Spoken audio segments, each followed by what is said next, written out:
बिस्मिल्लाहिर्रहमानिर्रहीम। अस्सलाम वालेकुम, welcome back to my channel. कैसे हैं आप सब? मैं बात करना चाहती हूँ आज दुआ ज़ारा के बारे में। दुआ ज़ारा के बारे में पिछले कई महीनों से जो है तरह तरह की ख़बरें हमें गर्दिश करती हुई नज़र आ रही थी, हमें मिल रही थी गर्दिशें, लेकिन फ़ाइनली अब ये डिसीजन हुआ है कि दुआ ज़ारा जो है वो दारुल अमान में भी सेफ नहीं है। तो हमारी दुआ है कि अल्लाह करे कि जल्द से जल्द दुआ ज़ारा अपने पेरेंट के पास वापस जाएँ। और बहुत मेहदी काज़मी साहब ने बहुत कोशिशें की हैं, बहुत उन्होंने स्टैंड लिया है, और काफ़ी सारे यूट्यूबर्स ने जो इस पे काम किया है, बहुत मज़ा आ गया। गुड जॉब सबके लिए बहुत जी, सब ने बहुत मुस्बित तरीके से काम किया है, बहुत अच्छे तरीके से सब ने इस केस को जो लेकर है वो चले हैं। तो इंशाल्लाह अब इंतज़ार की घड़ियाँ हुई ख़त्म, और इंशाल्लाह दुआ ज़ारा जल्द वापस आएंगी। आप लोगों को यकीनन इस बात का भी इल्म होगा कि कहा जा रहा है कि दुआ ज़ारा को ये जो गैंग है, ये जो दुआ ज़ारा जिन लोगों में फंस गई थी, ये जो नेटवर्क चला रहे हैं ये लोग, इन लोगों ने अब आगे चलकर ये बात की है कि 60 से 70 लाख तक का मुतालबा उन्होंने किया है कि दुआ ज़ारा को जो बाजियाब करवा लिया गया है, तो उसके अवज़ उन्होंने 60 से 70 लाख तक का मुतालबा कर दिया है। किससे? आपको पता होगा यकीनन इकरारुल हसन साहब ने इसमें बहुत नुमायाँ किरदार अदा किया है।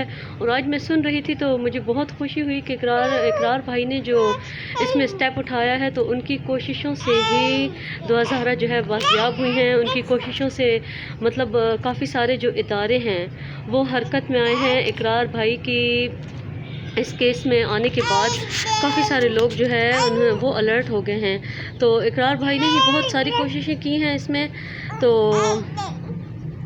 अल्लाह पाक उनको कामयाब करे, अल्लाह पाक उनको ऐसे ही कामयाबियाँ दे। सब बेटियों की इस्ते सलामत रहें जी, महफूज रहें, और दुआ ज़ारा जल्द से जल्द वापस आएँ।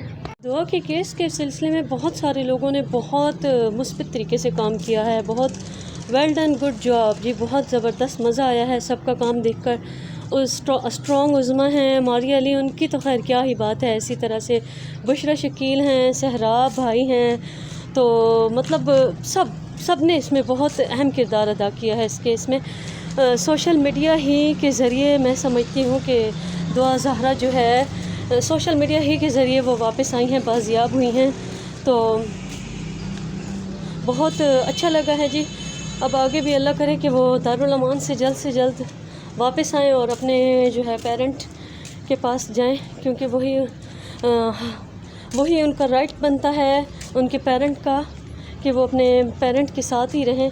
उनके पेरेंट का ये हक़ है कि वो उनकी बेटी हैं और अभी वो माइनर हैं। जिस तरह से बताया गया है कि उनकी मतलब उनके बयान जो हैं वो कोई अहमियत नहीं रखते, ज़ाहिर है, क्योंकि 15 और 16 के दरमियान में अगर उनकी एज बताई गई है, तो बस अब यही होना चाहिए कि वो उनको अपने पेरेंट के साथ होना चाहिए जल्द से जल्द।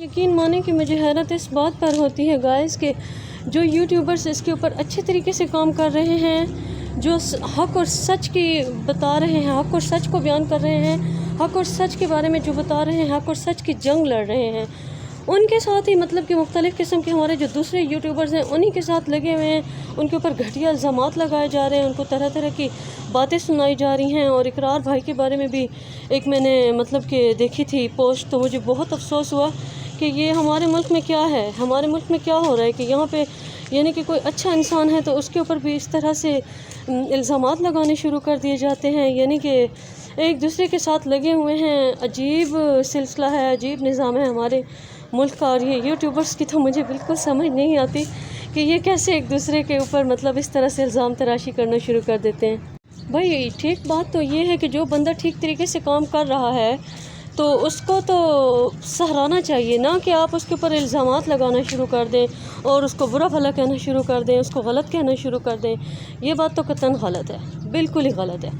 और अब मैं आपसे लूँगी इजाज़त इस दुआ के साथ कि दुआ ज़ारा जल्द अपने घर वापस आएँ, और बस जल्दी से हम ये देखें कि दुआ ज़ारा अपने घर आ गई हैं इंशाल्लाह।